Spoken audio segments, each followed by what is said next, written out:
Querida familia, muy buenos días, Dios les bendiga. Es un gusto estar con ustedes nuevamente. Quiero invitarlos a que me acompañen en una oración. Padre Celestial, Dios del cielo y de la tierra, te damos gracias por esta oportunidad que tú nos das de escudriñar tu palabra, Padre Santo. Te pido, Dios, que tú, Señor, seas revelándonos, Señor, tu verdad y que esta palabra, Señor, afecte nuestra conducta, Padre Santo. Te entregamos, Dios, este tiempo y te suplicamos tu bendición. En Cristo Jesús oramos. Amén y amén.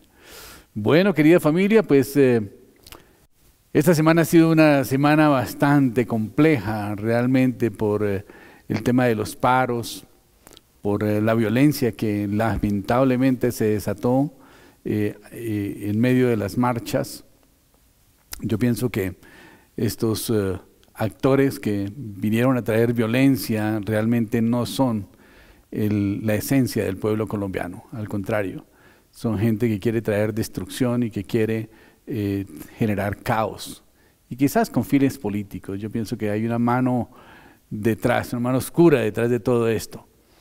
Nosotros como iglesia respetamos las marchas, las apoyamos, pero no estamos de acuerdo con la violencia. Definitivamente condenamos todo tipo de violencia.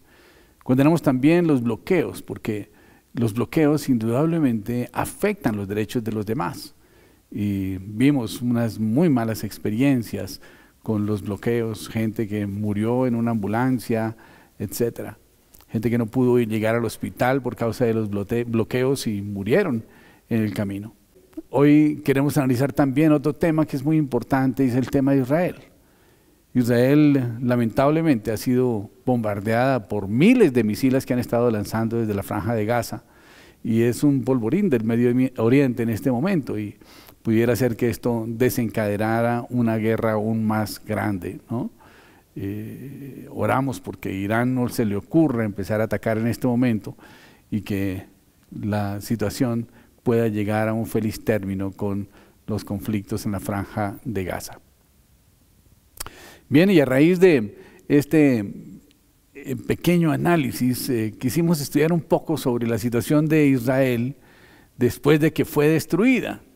Y después de que fue destruida Israel, sus muros habían sido derribados, sus puertas quemadas, etc. La situación era caótica y realmente no había identidad del pueblo de Israel, porque incluso el pueblo se había mezclado con otras razas, ¿no? Con los árabes se habían mezclado y aún los niños no hablaban el idioma hebreo, sino que hablaban árabe. Nehemías era el copero del rey y él tuvo una noticia y quiero invitarlos a que miremos en el libro de Nehemías, en el capítulo 1, y vamos a leer desde el versículo 3. Dice: me dijeron, el remanente de los que quedaron en cautividad allí en la provincia están en gran afrenta, y el muro de Jerusalén derribado y sus puertas quemadas al fuego. Cuando oí estas palabras, me senté y lloré, e hice duelo por algunos días, y ayuné y oré delante de Dios, delante del Dios de los cielos. Y dije: te ruego, oh Jehová, Dios de los cielos, fuerte, grande y temible, que guarde el pacto y la misericordia a los que aman y guardan sus mandamientos. Esté ahora atento tu oído y abiertos tus ojos para oír la oración de tu siervo, que hago delante de ti de día y noche por los hijos de Israel, tus siervos. Y confieso los pecados de los hijos de Israel que hemos cometido contra ti. Sí, yo y la casa de mi padre hemos pecado. En extremo nos hemos corrompido contra ti. No hemos guardado los mandamientos, estatutos y preceptos que diste a Moisés tu siervo. Acuérdate ahora de la palabra que diste a Moisés tu siervo, diciendo: si vosotros pecareis, yo os dispersaré por los pueblos.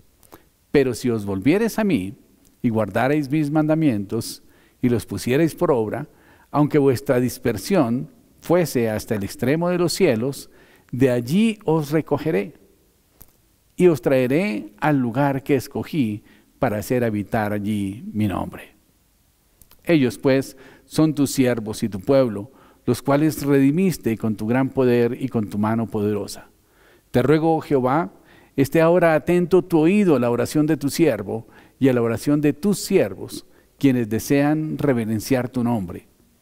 Concede ahora buen éxito a tu siervo y dale gracia delante de aquel varón, porque yo servía de copero al rey. Bien, y esta es la famosa oración de Nehemías, en la cual confiesa el pecado de Israel y le pide perdón a Dios. Y le pide también que le dé gracia delante del rey Artajerjes, a quien él servía como copero, para que le ayudara a ver cómo podía solucionar el problema de su ciudad natal, el problema de Jerusalén. Y en este momento vemos una situación muy parecida. Jerusalén está en este momento siendo objeto de ataques con misiles, con cohetes desde la franja de Gaza. Hay ya muchos muertos de ambos bandos y vemos que la situación está bastante delicada, pero no menos delicada está la situación en Colombia. En Colombia la situación también está supremamente grave. Y lo que hizo Nehemías fue orar y ayunar por varios días y pedirle al Señor que le diera sabiduría y que le diera gracia delante del rey Artajerjes para que pudiera apoyarlo en alguna empresa que le permitiera restaurar a su ciudad. Cuando el Señor nos pone a gobernar, dice la palabra de Dios que Él nos da la capacidad, la autoridad, el poder para gobernar todo aquello que ponga bajo nuestros pies. Dice en la palabra que todo lo que pisare la planta de vuestros pies será vuestro. Y esto implica que nosotros tenemos que tener la habilidad, la capacidad para poder gobernar esos lugares, ¿no? Y aquí Nehemías estaba pidiéndole al Señor que le diera esa habilidad, esa capacidad, ese respaldo para poder Él restaurar su ciudad. Nosotros tenemos también la oportunidad de ser guiados por Dios para restaurar nuestra familia, para restaurar nuestros negocios en este tiempo en que han sido tan afectados. Yo pienso que es el tiempo de persistir y de buscar la ayuda de Dios para que el Señor nos dé la salida y podamos restaurar nuestras empresas, podamos restaurar nuestros trabajos y que podamos administrar todo lo que esté a nuestro alcance bajo los principios que Dios ha establecido. Porque esta es la forma de hacer reino de los cielos en la tierra. El reino de los cielos es un reino espiritual y por ende el gobierno y la administración que nosotros tenemos que hacer tiene su base en nuestra vida y en nuestra fortaleza espiritual, lo cual puede solamente lograrse si somos llenos del Espíritu Santo de Dios y tenemos comunión permanente con el Señor. Tenemos que entender también que debemos cambiar la mentalidad de esclavos y la mentalidad de ser esclavos del pecado y cambiar eso por una mentalidad de reyes, de gobernantes, de hijos del gran rey. Tenemos que saber que nosotros ya no somos más esclavos del pecado, sino que somos libres para poder obedecer la palabra de Dios y para poder implantar su reino aquí en la tierra. Cuando nosotros tenemos esa intención, entonces el Señor nos equipa, así como equipó a Nehemías. El Señor nos va a equipar para que podamos cumplir el propósito que Dios tiene para nuestra vida. El Señor quiere que seamos buenos gobernantes de su reino. Y para eso estudiaremos un poquito la historia de Israel en los tiempos de Nehemías. De aquí que vamos a centrarnos un poco en este tema. Y lo primero que hace el rey cuando lo ve triste y le pregunta, ¿qué es lo que sucede? ¿Qué te pasa? Y él dice, ¿cómo no voy a estar así, oh rey Artajerjes? Si la tierra, sepulcro de mis padres, está en ruinas, está asolada, sus muros derribados y sus puertas quemadas. Y él lo vio tan triste que le dijo, bueno, ¿qué quieres que te ayude? ¿En qué te puedo ayudar para que soluciones el problema? Y bueno, él aprovechó la oportunidad que el Señor le abrió, producto de la oración de varios meses, que estaba él orando y clamándole a Dios de día y de noche. Pero para contextualizarnos un poco, Israel fue invadida en ese tiempo, en el año 586 a.C., por el imperio babilónico. Y esta invasión destruyó el templo de Salomón. Y se llevaron cautivos a la mayoría de los hombres y de los jóvenes y de los sabios de Jerusalén. 70 años después, regresaron del exilio y reconstruyeron el templo. Pero los muros de la ciudad seguían aún destruidos y derribados. Y en aquel tiempo una ciudad sin muros era presa fácil de los pueblos vecinos, por lo que los israelitas vivían sometidos a sus vecinos, a los árabes, que de alguna manera siempre estaban tomando control de la ciudad. Y esto llegó a oídos de Nehemías, quien era un judío que vivía en Babilonia y trabajaba como copero del rey Artajerjes.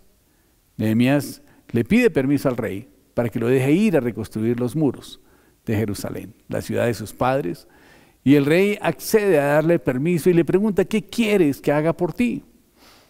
Y Nehemías le dice, está en Nehemías 2, 7 al 10, y le dice: si a su majestad le parece, le ruego que envíe cartas a los gobernadores del oeste del río Éufrates para que me den vía libre y pueda yo llegar a Judá.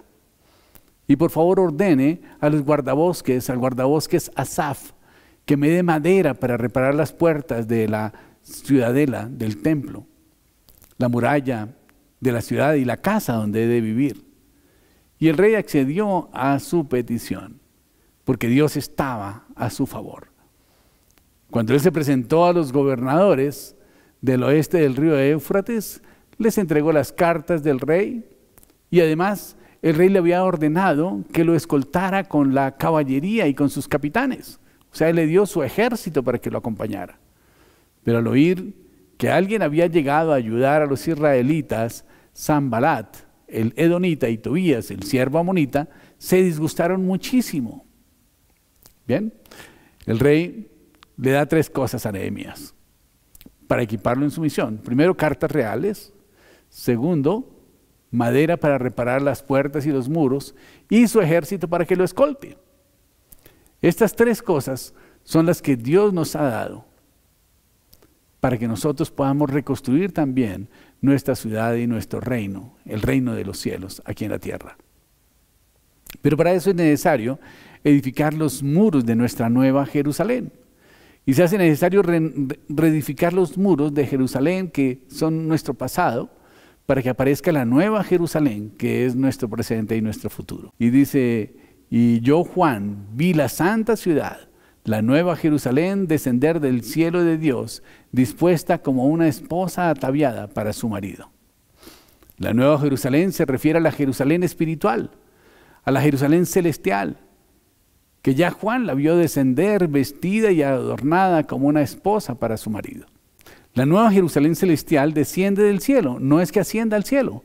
Así que esto no se refiere a la segunda venida de Cristo, ni se refiere al arrebatamiento, o cuando vayamos a la vida eterna, no. Esto ya pasó, porque la nueva Jerusalén, dice aquí, es la esposa de Cristo, ¿no es cierto? Veamos el libro de Efesios, capítulo 5, versículos 25 en adelante. El Señor hace una comparación de la iglesia como la esposa de Cristo, y dice: a maridos, amad a vuestras mujeres, así como Cristo amó a la iglesia y se entregó a sí mismo por ella, para santificarla, habiéndola purificado en el lavamiento del agua por la palabra, a fin de presentársela a sí mismo una iglesia gloriosa, que no tuviera mancha, ni arruga, ni cosa semejante, sino que fuese santa y sin mancha. Todo esto ya pasó. Está en pasado, no en futuro. Pero hay cristianos que creen que todo esto apenas va a pasar cuando Cristo venga por segunda vez. Y entonces no pueden disfrutar de todo lo que incluyó su muerte y su resurrección, porque están esperando que suceda hasta que Él regrese. Les pasa como la historia de aquel matrimonio que se ganó un viaje en el crucero, pero como eran pobres no tenían dinero para los gastos extras del viaje y tenían mentalidad de esclavos. Y entonces disfrutaban del día y de las piscinas y de los paseos, pero no comían nada, ni bebían en los buffets. Solo se robaban unas galletitas saladas de vez en cuando para parar un poquito el hambre, porque no podían pagar más y llevaban, sí, una provisioncita de jamón y queso para hacerse sanduchitos y comer de vez en cuando y pasarlo con agua, ¿no? Pero al final, cuando supieron que todos los banquetes estaban incluidos, realmente se sintieron muy mal por no haber disfrutado plenamente del viaje. Y a veces nos pasa lo mismo. Tenemos todas las bendiciones de Dios, pero no las disfrutamos. El reino de Dios en muchos está como devastado. Y así muchos cristianos no comen ni beben de las viandas del Señor porque con mentalidad de esclavos no entienden que el Rey ya dispuso todo para sus hijos. La muerte y resurrección de Jesús lo consumó todo. Y no hay nada que esperar. Pero esa Jerusalén celestial, esa Jerusalén espiritual, que es el reino de Dios en la tierra, en muchos está como devastada. Y si bien su templo ya está reedificado, y me refiero a que ya tienen una buena relación con Dios, sus muros están destruidos, que se refiere a su vida, a su pasado, a sus emociones, a sus traumas, a su mentalidad. Así que esta ciudad espiritual tiene que ser reconstruida. Y usted es el Nehemías de la reconstrucción de sus muros. Y para reconstruirla necesitamos saber que Dios ya nos equipó con 3 cosas: las cartas reales, la madera para edificar los muros y el ejército que nos escolta.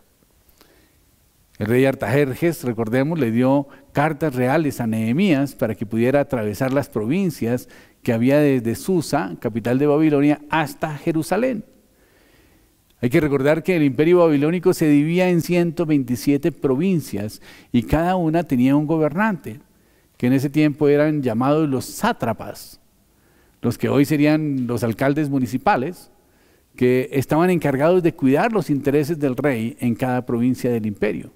Y cada vez que alguien quería pasar por esas provincias, se les pedía impuestos o el pago de aduanas o derechos de paso, etc. Sanbalat era un sátrapa de una provincia que estaba cerca de Jerusalén, que se aprovechaba de que Jerusalén estaba derribada y por esto se disgustó muchísimo cuando supo que venía Nehemías a reedificar el muro. Y cuando Sanbalat quiso detener y molestar a Nehemías, Nehemías le mostró sus cartas reales, que significaban que Nehemías tenía una mayor autoridad dada por el rey. Y por eso Sanbalat no pudo detener a Nehemías en la reconstrucción de los muros. Sanbalat representa todo aquello espiritual y natural que no te quiere permitir el desarrollo de tu reconstrucción de tus muros en tu ciudad, en tu vida. Se refiere a todos esos ataques del enemigo que no permiten que puedas hacer tus disciplinas espirituales y puedas crecer espiritualmente y puedas reconstruir tu vida espiritual. Pero Jesús nos ha dado autoridad. Y eso significa que Dios nos ha equipado con la autoridad que necesitamos para reedificar los muros espirituales del reino de los cielos en nuestra vida. Después llamó a los 12 y comenzó a enviarlos de 2 en 2 y les dio autoridad sobre espíritus inmundos. Ese Sanbalat representa esos espíritus inmundos que quieren impedirnos que nosotros hagamos la obra de Dios y que reconstruyamos nuestra vida espiritual, que sanemos nuestras heridas emocionales, y quiere que vivamos siempre con traumas, con depresiones, con angustias, con temores, en vez de vivir una vida libre y descansada en el Señor. La autoridad es una palabra griega que significa, que en griego es exousia, que significa capacidad de gobernar una jurisdicción. Es como un poder sobrenatural. Y eso es lo que Jesús nos ha dado. Nos ha dado autoridad para gobernar con poder sobrenatural por medio del Espíritu Santo. Y por eso Jesús le dice a sus discípulos en Hechos 1:8, pero cuando venga el Espíritu Santo, ustedes recibirán poder y serán mis testigos tanto en Jerusalén como en toda Judea, en Samaria y hasta los confines de la tierra. De tal manera que nosotros ya tenemos esa autoridad para poder derribar los Sanbalats que se nos presenten por el camino. Dice también que le dio madera para reedificar las puertas y los muros. Y lo de las puertas se entiende fácil. Pero ¿por qué querría madera para reedificar muros si los muros son de piedra? ¿Por qué no pidió Nehemías madera para las puertas y piedras para los muros? Sería lo lógico, ¿verdad? Y la razón es que Nehemías usaría las mismas piedras derribadas para reedificar los muros, y la madera serviría para hacer una especie de andamios, una especie de cimbra que detendría los muros mientras eran vueltos a levantar. Los muros derribados representan nuestro pasado, nuestras derrotas, nuestro dolor. Cuando sin conocer a Cristo, antes de hacerte cristiano, tu vida estaba derribada como lo estaba la mía. Y aunque eras cristiano, no entendías bien y tu vida estaba hecha pedazos en muchas áreas. Y había mucho dolor, angustia y quizás muchas dificultades. Pero Jesús es nuestra madera. La madera representa a Cristo, representa la cruz de Cristo, que va a servir para que levantemos ese pasado. No para que lo tiremos y lo cambiemos por otro. No para que le echemos tierrita al pasado y lo dejemos allá. Porque lo que no se trata, maltrata. Y debemos tratar con nuestro pasado a fin de que sea sanado. Y todas esas heridas, esos resentimientos, esos dolores, tenemos que llevarlos a la cruz del Calvario para que puedan ser destruidos allí. Y que podamos nosotros más bien experimentar cómo el Señor, a través de la cruz, sana esas heridas y esas dolencias que de alguna manera estamos llevando. Sana esos traumas, esos resentimientos, esos dolores. Y nos lleva a una vida nueva, una vida abundante, una vida en paz. Dios quiere utilizar nuestros muros derribados por el abuso que recibimos, para que reedificados mediante la cruz de Cristo, vengamos a ayudar a levantar a otras personas que también han sido abusadas y que de alguna manera la cruz de Cristo les puede ayudar a restaurar sus vidas y a la vez ellos van a poder ayudar a otras personas. Si alguien como tú, con tu pasado, puede entender a una persona que ha pasado por esos traumas, pues va a ser mucho más fácil ayudarle. Cuando tú has experimentado la ayuda de Cristo en tu vida y has podido recibir sanidad. De tal manera que tu testimonio se convierte en una esperanza para cada persona. Dios quiere usar nuestros muros derribados del rechazo, del abandono, del pleito, de la contienda, del adulterio, de la escasez, de la enfermedad, de la quiebra, del dolor, para que mediante la cruz de Cristo sean reconstruidos esos muros y podamos ayudar a que otros también reedifiquen su ciudad espiritual y puedan habitar juntos en el reino de los cielos, en esta tierra, en la nueva Jerusalén. Pero Nehemías también, curiosamente, él no pidió ninguna escolta, pero el rey le ofreció su propio ejército para que lo escoltara hasta Jerusalén. Recordemos que nosotros no caminamos solos. Dice la palabra de Dios que a sus ángeles mandará acerca de ti para que tu pie no tropiece en piedra. Y esto significa que los ángeles de Dios, que están al servicio de Dios, a las órdenes de Dios, el Señor los manda a nuestro servicio para que nos guarden, para que podamos enfrentarnos a las huestes espirituales de maldad y podamos vencerlos. De tal manera que no caminamos solos. Hay ángeles que están asignados para que te escolten y nadie te detenga en ese gran propósito generacional que Dios te ha dado. Son ángeles que están a tu servicio, pero no a tus órdenes. No para que los adores tampoco, ni para que les ores. No nos confundamos. Son ángeles que nuestro Padre Celestial usa para escoltarnos en todos nuestros caminos, cuando somos guiados por Dios. Pero recordemos que esos ángeles están a órdenes de Dios, pero están al servicio nuestro, están para protegernos. Así que no tenemos que orarles, ni adorarlos, ni nada, simplemente aceptar su apoyo.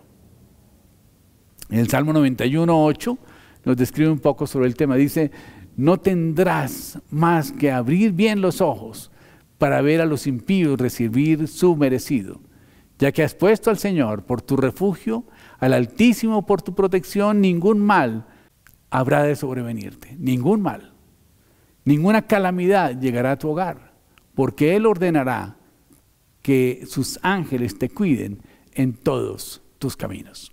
Igualmente en Mateo 18:10 dice, miren que no menosprecien a uno de estos pequeños, porque les digo que en el cielo los ángeles de ellos contemplan siempre el rostro de mi Padre Celestial. sea que ahí está mostrando cómo el Señor tiene ángeles para los niños también. Y también para los recién convertidos. Porque los ángeles de Dios están siempre mirando el rostro de Dios. Y en Hebreos 1:14 dice, ¿no son todos los ángeles espíritus dedicados al servicio divino, enviados para ayudar a los que han de heredar la salvación? Aquí nos aclara que sí existen los ángeles y que son dedicados al servicio de Dios y que han sido asignados para nosotros, los que hemos heredado la salvación. Por lo tanto, hay ángeles que nos custodian. Y cada vez que vamos a reedificar nuestros muros de nuestro pasado por medio de Jesús, podamos tener la certeza de que los ángeles están ahí guardándonos y protegiéndonos para que podamos habitar en el reino de los cielos. Y quiero traer a colación en esta oportunidad la visión de Eliseo. Cuando Israel estaba siendo atacada por los sirios, qué cosa, ¿no? Israel sigue siendo atacada desde ese tiempo, estamos hablando de más de 2000 años y todavía sigue siendo atacada. Cuando Israel estaba siendo atacada por los sirios, Eliseo era usado por Dios para dirigir al rey de Israel. Pero leámoslo en 2 de Reyes 6:15. Dice, por la mañana, cuando el criado del hombre de Dios se levantó para salir, vio que un ejército con caballos y con carros de combate rodeaba la ciudad. Y gritó, ¡ay, Señor, mi Dios! Exclamó el criado, ¿qué vamos a hacer? Y Eliseo le respondió, no tengas miedo. Los que están con nosotros son más que ellos. Entonces Eliseo oró y le dijo, Señor, abre los ojos a Giezi para que vea. Y el Señor así lo hizo. Y el criado vio que la colina que estaba atrás de ellos estaba rodeada de caballos y de carros de fuego alrededor de Eliseo. La colina estaba llena de ángeles, hombres de fuego, en caballos y en carros de fuego. Y Giezi solo veía lo natural, pero Eliseo oró para que Dios le abriera los ojos espirituales y pudiera ver el ejército de ángeles que estaban a favor de ellos. Hay todo un ejército de ángeles a tu servicio para que hagas la voluntad de tu Padre y su gran propósito generacional que el Señor te ha encomendado. Quiero invitarlos a que oremos para pedir que Dios abra nuestros ojos espirituales y podamos ver las cartas reales de autoridad que Dios nos ha dado ya. Que podamos ver cómo la cruz de Cristo ha reedificado ese pasado para que no olvidemos la obra de Jesucristo y tiremos nuestro pasado a la basura, sino para que lo usemos para el engrandecimiento de su reino. Reciclemos nuestro pasado, reciclemos nuestro dolor, pero no para volver a sentir el dolor, sino para poder gozarnos de saber que el Señor ya llevó todas esas dolencias en las llagas de Jesucristo y que fuimos sanados por la obra redentora de Jesucristo. Ser una nueva criatura no significa que debemos olvidar nuestra vida pasada y empezar una nueva. Más bien somos nuevas criaturas reedificadas mediante la cruz de nuestro Señor Jesucristo para ayudar a levantar a otros derrumbados como lo éramos nosotros. Dios llevó a Moisés al palacio para que aprendiera a gobernar como un rey y después lo mandó exiliado al desierto durante 40 años para que pudiera aprender a depender de Dios. Y cuando huyó por haber matado a un egipcio, la única opción que tuvo fue esa, irse al desierto de Madián. Y allí encontró a su esposa y vivió 40 años viviendo las vicisitudes del desierto. Y allí Dios lo estaba preparando. Y lo estaba preparando para convertirlo en el libertador de su pueblo. ¿Quién mejor que él entendería a un pueblo de reyes estar esclavizado por 400 años en Egipto? Y por eso Israel continuó siendo esclavo otros 40 años más, mientras Dios preparaba también al pueblo y a Moisés para tomar la tierra prometida. El pueblo tenía mentalidad de esclavo y decían, hubiéramos preferido haber muerto en Egipto, pero bien comidos y bien alimentados, que morir aquí en el desierto. Y por eso recibieron un tremendo castigo y no pudieron ver la tierra prometida. Esa generación que declaró que era mejor estar de esclavos o morir en el desierto que ir a morir a manos del enemigo.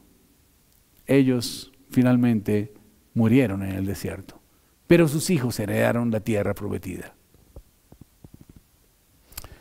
Dios dejó que Pablo, ya pasándonos al Nuevo Testamento, un hombre letrado, filósofo, educado a los pies de Gamaliel, que era un sabio maestro para los judíos, persiguiera a los cristianos y los matara mientras Dios lo preparaba. Él estaba investigando la secta cristiana y estudiaba la doctrina cristiana, pero no la creía. Y consideraba a los cristianos blasfemos. Incluso él participó en la muerte de Esteban. Dice la palabra de Dios que a Esteban lo desnudaron y lo mataron a piedra y que las ropas las pusieron a los pies de un joven llamado Saulo de Tarso. O sea que no sería nada extraño que Saulo hubiera sido la persona que ordenó desnudarlo y apedrearlo. Ahora, ¿no te has preguntado por qué Dios no llamó a Pablo como uno de sus 12 si eran contemporáneos? Y de alguna manera una persona que era muy versada en la palabra de Dios. Pues la razón es porque Dios iba a usar todo el pasado derrumbado de Pablo para que ayudara a levantar con sus cartas a muchos derrumbados hasta hoy. Lo mismo ha hecho Dios contigo y conmigo. ¿Por qué dejó que construyéramos nuestra vida y nos pasaran cosas terribles o no gratas? Porque Él nos estaba preparando para que un día como hoy pudiéramos abrir nuestros ojos espirituales y ver que todo eso que hemos vivido está diseñado para ayudar a otras personas. Porque los podemos entender, los podemos salir a ayudar, podemos ir a los mismos lugares y ayudarlos a que no caigan en los mismos pecados que caímos nosotros. Y por lo tanto no debemos desperdiciar nuestro pasado. Dios usa las mismas piedras caídas y derribadas para llevarlas a la nueva Jerusalén espiritual. Nehemías trató de construir el muro lo más rápido posible y tardó 52 días. Paradójicamente, el año tiene 52 semanas. Así pues que hagamos el propósito de reconstruir nuestra vida en estas próximas 52 semanas. Cada domingo aprendamos algo nuevo y pongámoslo en práctica la semana siguiente para que nuestra vida pueda ser reedificada. Y terminado este año, a partir de hoy, un año a partir de hoy, podremos saber que hemos reconstruido completamente nuestros muros y podremos disfrutar bien del reino de los cielos en la tierra. Voy a orar para que Dios nos abra los ojos y podamos ver el gran ejército de ángeles que Dios ha enviado a nuestro favor para que nos custodien mientras reedificamos nuestra vida. Y con esas mismas piedras viejas, derribadas y quemadas, esa gran ciudad celestial llamada el reino de los cielos, que es para ti y tus generaciones, pueda estar a tu alcance. Y entonces sepas que a partir de hoy ya estás equipado para reinar. Dios nos ha estado hablando que para gobernar nuestras vidas en su reino y ser una buena influencia para con todos los que nos rodean, tenemos que reconstruir nuestro pasado, usando la cimbra permanente de la cruz de Cristo. La cimbra es una estructura de madera que se hace para soportar los arcos de los puentes o de las obras de ingeniería que se hacen, ¿no? Cuando se hace un arco en piedra, por ejemplo, hay que poner una cimbra por debajo para que sobre la cimbra, que es de madera, se pueda construir, se pueda edificar. Y mientras pega las piedras y el cemento, la cimbra está soportándolo. Y Jesucristo es la cimbra que nos ayuda a reconstruir nuestro pasado. Nuestra vida pasada no ha sido un accidente fortuito del cosmos. No ha tenido un propósito diferente al de cumplir el propósito que Dios tiene para nuestra vida. Y a veces nos ponemos a pensar, pero entonces, si el propósito para nuestra vida era tan benévolo y tan bueno, ¿por qué tuve que sufrir tanto? ¿Por qué tuve que vivir esas experiencias amargas?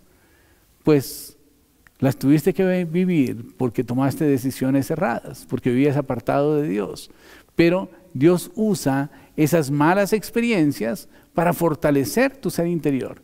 Dios usa esas experiencias para que puedas conocer lo que es el dolor y puedas comprender después a otros cuando tengas que aconsejarles.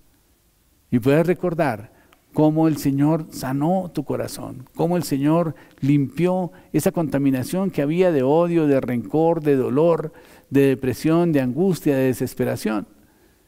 Y te llevó a una nueva vida, una vida abundante, una vida de gozo y de paz, una vida de servicio a los demás. Nuestra vida pasada ha tenido un propósito celestial y es el que Dios ha puesto en el corazón. Pero debemos recordar y reconocer que nuestra vida en muchas áreas ha estado devastada. La vida de nuestros padres y abuelos podemos ver también quizás las mismas piedras derribadas y quemadas al fuego, las mismas circunstancias se van repitiendo de generación en generación, porque existen las famosas maldiciones generacionales, que solamente son cortadas por la cruz de Cristo. Pero Dios nos ha convencido que tenemos todo para reedificar esos muros y ser una fortaleza para nuestros afectos y para todas las personas que Dios nos pone a nuestro alrededor. Oremos. Padre Celestial, Dios del cielo y de la tierra, te damos gracias, bendito Dios del cielo, por nuestro país, Señor. Te damos gracias por Colombia, Padre Santo. Te damos gracias, bendito Dios del cielo, por la situación que estamos viviendo, Padre Santo. Porque dice tu palabra: si se humillare mi pueblo, sobre el cual mi nombre es invocado, y oraren, y se apartaren de sus malos caminos, y buscaren mi rostro, entonces yo iré desde los cielos, perdonaré sus pecados y sanaré su tierra. Hoy, Señor, queremos clamarte, Padre Celestial, porque tú, Señor, seas perdonando nuestros pecados, Señor. Hoy queremos, Padre Celestial, reconocer que hemos pecado contra el cielo y contra ti, Señor. Perdónanos, Padre Celestial, por nuestra negligencia, Padre Santo, porque quizás hemos hecho la obra tuya, Señor, de una forma indolente, Padre Celestial, y hemos dejado que muchas gentes pasen de largo, Señor, sin conocerte, Padre Santo. Yo te ruego, bendito Dios del cielo, que tu, Señor, seas colocando en nuestro corazón el querer como el hacer tu buena voluntad, Padre Santo, y que la gracia tuya, Señor, nos acompañe, Padre Celestial. Hoy te clamamos, bendito Dios del cielo, que tú, Señor, seas restaurando nuestra vida, ayudándonos, Señor, con esas cartas de autoridad, que tengamos la certeza, Dios, de que tenemos esa autoridad para hollar serpientes y escorpiones y sobre toda fuerza del enemigo, y que nada nos va a hacer daño, Padre Santo. Ayúdanos a entender, Padre Celestial, que la cruz de Cristo, Señor, nos limpia con la sangre de Jesús de toda contaminación de carne y espíritu, Padre Santo. Y haznos entender, Padre Celestial, que tú tienes un ejército de ángeles que están guardándonos y protegiéndonos en todo tiempo y en todo lugar. Te damos gracias también, Padre Celestial, por Jerusalén. Te damos gracias por Israel, Padre Santo. Te pedimos, Dios, que tú, Señor, seas trayendo la paz, Padre Celestial, a ese pueblo, Señor. Hoy te clamamos también, Señor, por la franja de Gaza, Padre Celestial, porque seas tu Dios quitando, Señor, todo odio y todo resentimiento del corazón de sus habitantes, Padre Santo. Y permitiendo, Dios, que la paz vuelva a reinar allí, Padre Celestial. Te lo clamamos en el nombre de Cristo Jesús, Dios, para tu gloria, Padre Celestial. Gracias te damos, Señor, por tu amor, gracias por tu misericordia, Padre Celestial. Te entregamos, Señor, esta semana que comienza en tus manos, y te suplicamos, Padre Celestial, que la paz tuya, Señor, que sobrepasa todo entendimiento, sea invadiendo nuestros pensamientos y nuestros corazones en Cristo Jesús. Te damos gracias, Dios, por tu misericordia y gracias por tu amor. Amén y amén. Bueno, querida familia, los invitamos a que nos acompañen en nuestro devocional diario a las 8 de la noche vía Zoom con el número de identificación que aparece a continuación. Muchísimas gracias, Dios les bendiga.